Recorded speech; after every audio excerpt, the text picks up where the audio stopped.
So it's no secret that video game optimization has gotten out of control lately, and one particular game series that exemplifies this perfectly is Doom. When Doom 2016 launched, the game's graphics were considered to be nothing short of extraordinary for the time, and they still hold up extremely well even today in 2025. In fact, it's not exactly controversial to say that 2016 was one of, if not the peak year for gaming, especially for graphics. Comparing video game graphics from 2006 to 2016, the difference is absolutely staggering. We went from still being able to count pixels and polygons and game assets to games like, well, Doom 2016. However, as is the case with all peaks, the only natural next course of movement is downward.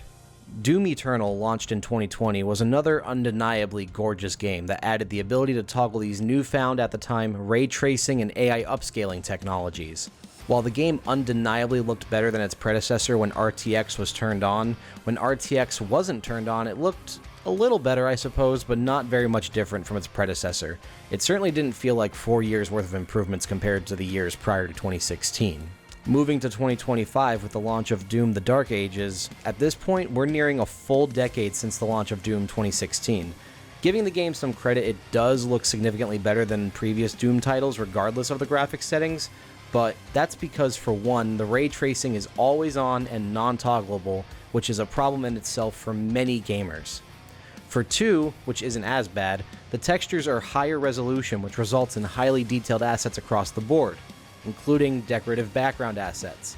In Doom 2016, if you sat to look at gore piles, you'd begin to see reused assets in lower resolution, to be sure, but like, who's actually doing that?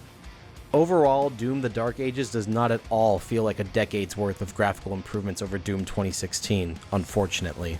The modern-day Doom series is just one example as to why gamers are calling for developers to focus on optimization. Sure, hardware is improving every year, and you can only expect to hold on to older hardware for so long before it becomes antiquated.